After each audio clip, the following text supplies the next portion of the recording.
The apprenticeship program is for people that are wanting to get into real estate but maybe a little bit skeptical of what it obviously entails. Our role was to sort of shadow one of the associate directors, learn from them, and then eventually progress over time and become your own real estate broker. Was it hard leaving your hometowns, leaving family? It is tough, but if you want something to work for yourself, well then of course you have to take the risk. There's no cap over here, whereas there you are sort of restricted to your earnings.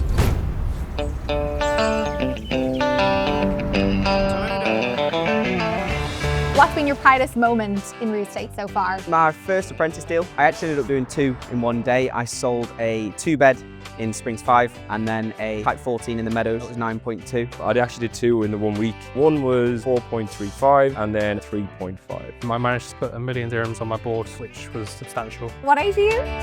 24. 26. 27 years old.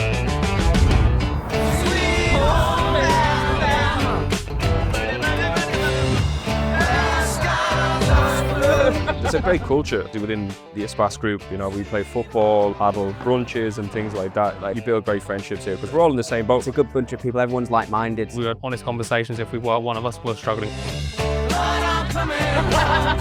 Hi, I am Joel. This is Dylan Tate and this is The Path of Success. Welcome back to The Path to Real Estate Success, and in today's episode we're doing something slightly different, and instead of sitting with one broker, we're sitting with three. Today I'm joined with Dylan, Joel and Tate, who all joined Espas via the apprentice programme, with no experience, new to the industry, just with ambition and drive, and are now three thriving brokers in one of the world's most competitive real estate markets. So guys, welcome to the show. Thank you for joining, and can you introduce yourselves, tell us where you're from and why you moved to Dubai? Will we start with Dylan? Yeah, so I'm from Dublin in Ireland. Yeah. I'm 27 years old. I moved out here when I was 23. The main reason why I wanted to come out was obviously just mainly opportunity. And obviously you see what people are doing out here, what they're making of their lives. Yeah, I'm Joel. I am 26 and I'm from a small town called Lytham St Anne's. I've been out here just over 3 years now, and a similar story to Dylan. Was working in a sort of dead-end job back home. Always been on holiday here and just sort of took the opportunity while it arose. I'm Tate. I am 24. I moved out here when I was just 21 from Reading, which is just outside of London. And yeah, similar to these guys, was in a dead-end job, really. I used to come out here on holiday every year and sort of fell in love with the place and just made it my ambition to one day make this a reality. Was it hard, guys, leaving your hometowns, leaving family? It is tough, but if you want something to work for yourself, well then of course you have to take the risk. Absolutely, yeah.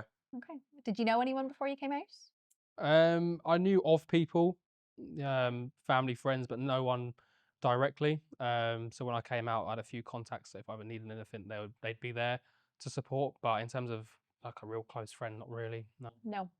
So none of you kind of had a close pal out here? No.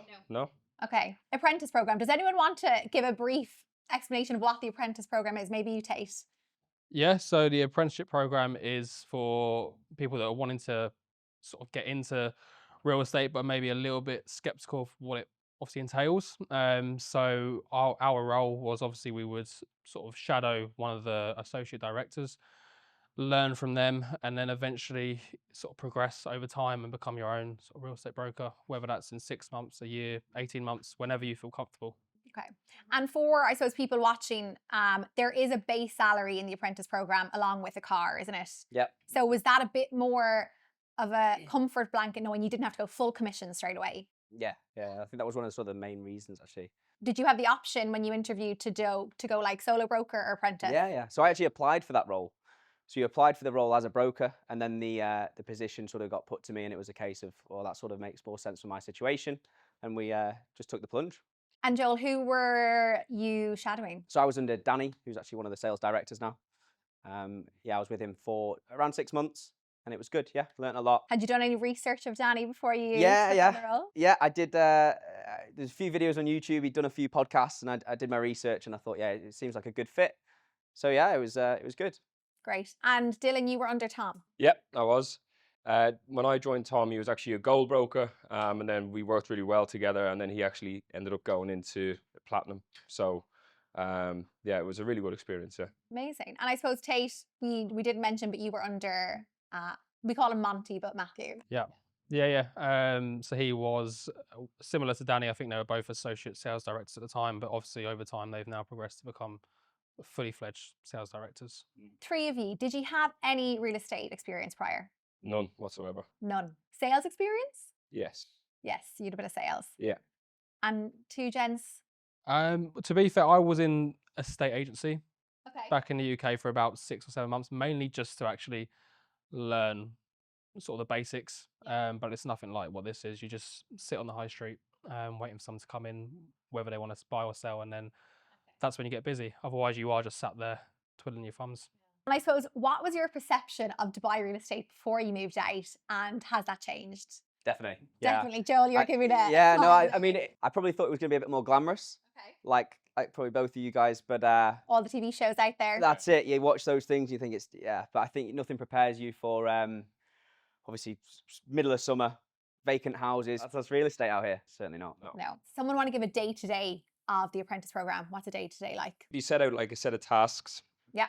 By obviously your mentor. The main ones that I did, I don't know about you lads, but was making calls, teeing up obviously with sellers, buyers, getting stock, and another main one was that you go out and actually do the job in terms of like going out in the field, learning how to deal with clients, handle obviously objection, things like that. So mainly was office space for the first couple of months, but as you get more and more confident and better at the job, you're out in the field and away you go.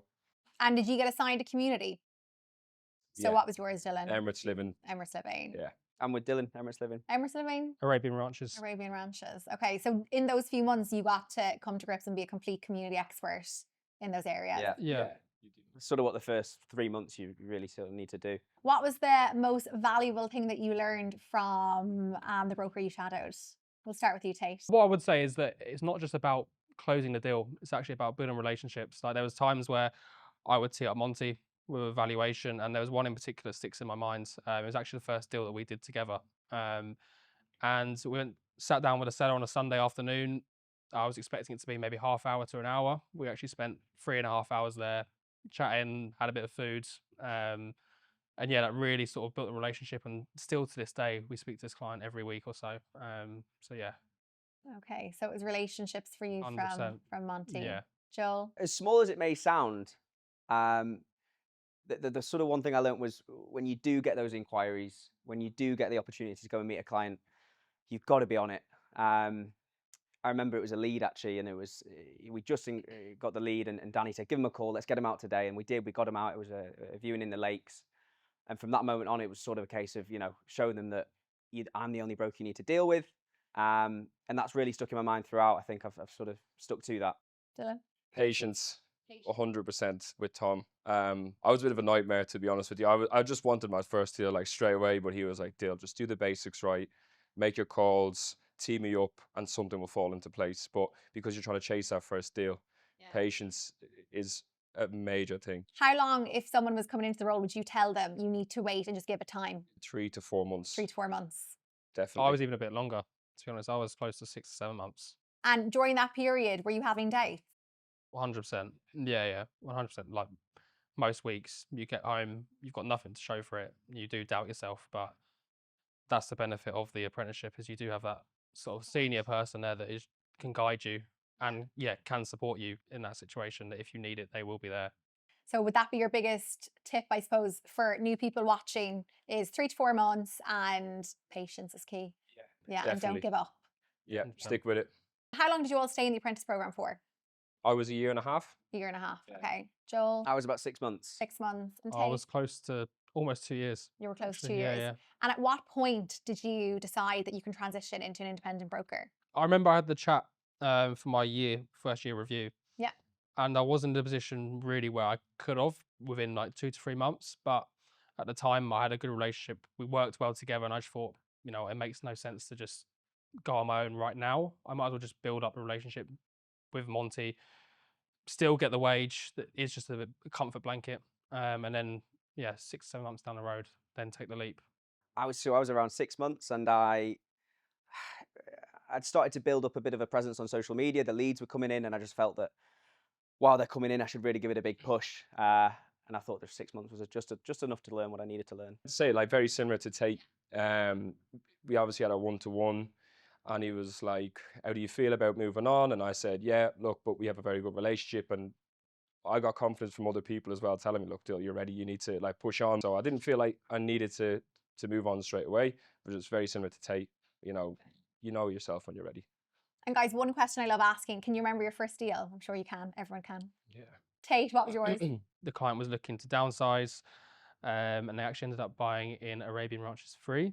But aside from that, in the meantime, they've actually sold another property through me, and then bought a larger property that they've actually wanted to transition into because they realised the first one wasn't big enough. So yeah. So you have that relationship now with them, I suppose. and Yeah, they're- in the last 12 months they've bought 3 units through me. So Wow. bought or sold 3 units through me. My first apprentice deal, I actually ended up doing 2 in one day. I sold a 2-bed in Springs 5 and then a Type 14 in the Meadows. At the time was a record price as well. It was 9.2. But yeah, it was pretty straightforward deals, really. It was... Any particular feeling you had? Yes, I remember specifically the deals chat. We've got a deals chat where obviously all the deals go in, and everyone's saying well done, and it was a great feeling. It spurred you on. You want to get another one. Everyone knows you finally. Yeah, you know your name. Yeah, you've made your mark. You've Yeah. done the first deal. Dylan? Yeah, I remember like the one by myself quite well. When you transitioned into Yeah, the when I broker. transitioned, I actually did 2 in the 1 week, which was amazing. Again, it was one of them things where just you wouldn't expect it, but you keep doing the right things, and it was also like building your pipeline from what Tom had given you and things like that. So, yeah, one was 4.35. In the Springs? In the Springs, yeah, a 3-bed, and then a 2-bed then for 3.5. So it was a good week. And guys, can I ask, you probably have so many friends at home, because I'm similar. You live in Dubai, they want to know more about it, potentially thinking of moving. I'm sure where they are now versus where you are in terms of, earning potential. Like, do you have conversations about that, or do you look back and think, wow, I could have been on X and now I'm on X because I took the risk and moved to Dubai? Tate, maybe? Like you're our youngest here. You were the youngest in Aspas at one point. There's no cap over here, whereas there you are sort of restricted to your earnings. Similar story again. Yeah, you don't really have that conversation. I remember actually going home a few weeks ago, and all my mates are talking about they're getting taxed on X amount, and it's funny to us that doesn't even come into conversation, right? Everything we earn, we keep. So it's definitely a conversation we have, but you've got to make that jump. And I said to you off camera as well, sometimes when you go home and you sit with the lads and they're like, "Oh yeah, we'll make the jump next year," and you go home the following year, they're still there. Yeah. That's a bit of advice, just do it. Just do it. Yeah. Do you guys, 3 of you, feel the apprentice program has given you an advantage? I'd say for me, yeah, because you aren't rushing to get that first. Well, I personally wasn't rushing. Dylan obviously apparently was. No patience until I met Tom. I wasn't. So I just actually decided, you know what, let's put the first deal to a side to a certain extent and actually just focus on, learning your craft, learning your area, community, building that rapport with clients. And I think that's put me in a much stronger position now to obviously what I think would have been if I went straight into a sales role. Similar again, I was quite eager to probably get out of the role, and obviously you want to earn as much money as possible, right? But no, it certainly helped, especially shadowing someone like Danny. It was the first sort of 2 months where I really learnt the most, sort of being on viewings with him. On The Apprentice, do you go to every viewing with them? No, it was only really the first sort of couple months. Yeah, But the first column, you're learning like how to approach and meet Exactly. the client, do the viewing. Have the right conversation. It was that sort of stuff, yeah, but it was only a short period of time for that. Was that daunting, having to do the first phone call in the office? Yeah. I look at you and think I'd be hiding in the boardroom. I'd never done it before, and I remember sitting down on the first day. Danny took me into a little room on the 27th floor, and he said, "Here's some addresses. We're just going to call them, see if they're looking to sell." And not for me. It was a daunting day for me. But Danny helped He you. told me what to say, but it's a different story when you're on the phone with someone. It took me a while to actually make that first call, but now it's second nature. It's an everyday thing now. Dylan? Yeah, I mean, the knowledge is the most important thing. And that's what you're learning off of like a top broker. And if you didn't have that without the apprenticeship program, you're going in kind of a bit uncertain. And I think that's the main thing is the knowledge you get from doing the apprenticeship program. Yeah. Is there any habits, routines that you follow day in and day out that you think helps you succeed in the role? Tate, maybe? I think just getting as much knowledge as possible, whether that's checking Property Monitor, seeing what the latest transactions are, just so that when you do get on the phone to someone, they're going to have, 10, 15 calls already, most likely, and most of them are just going to be saying, do you want to sell? If you can provide them with that bit of insight, they're going to remember you. So that's what you really need to do. So that brings me on to my next question, which, Joel, you've already kind of answered now. Who do you admire most in the office? For whatever reason. There's multiple people. Obviously, some great brokers in there. I'll touch on obviously someone like Matthew. He's started in rentals. He's worked his way up. It's quite inspiring to see what, started at the bottom. He's gone right the way up. To be honest, I would just say Monty for me, just because from when I started, he was from where he's gone. Obviously, he's gone from the sort of associate sales director role, gone to now a fully fledged sales director. In his life as well, I think he lived in the marina in a 1-bed apartment. He's now got, 3-4 beds in Jumeirah Park. So he's built a life for himself now where it's something that I aspire to one day have. So I would say Tom, obviously I have to say that because, you look at these guys that we've just mentioned, like they're all normal guys and they see, themselves and us where we are right now, and you kind of aspire to be them. Like they obviously have their nice houses, their nice cars, but top brokers, and that's what obviously we're trying to aspire to be. So guys, you're all incredible brokers in your own right. I'm sure you get recruited a lot. That's the nature of the game in Dubai, getting phone calls every day. Why do you stick to stay with a SPAS and not move on? I think for me and probably you as well, we're in the South team, which is obviously Emirates Living. And for us, it's such a dominant area. So it just doesn't make any sense to go anywhere else. We've got all the stock, we've got all the contacts, and we're sort of the people to go to in the area. Spent 3.5 years, building that database of clients. And the reason why they've sort of stuck around to know me, one is obviously because of the information I provide, but obviously the name for SPAS. Our boards are up in the community, everywhere you go, if there's going to be a board, there's a very, very high chance it'll be in a SPAS board. So for me to go somewhere else would just make no sense. Just, I suppose, from my observation, you all mentioned you came over with no friends. Like, you didn't know anyone, right?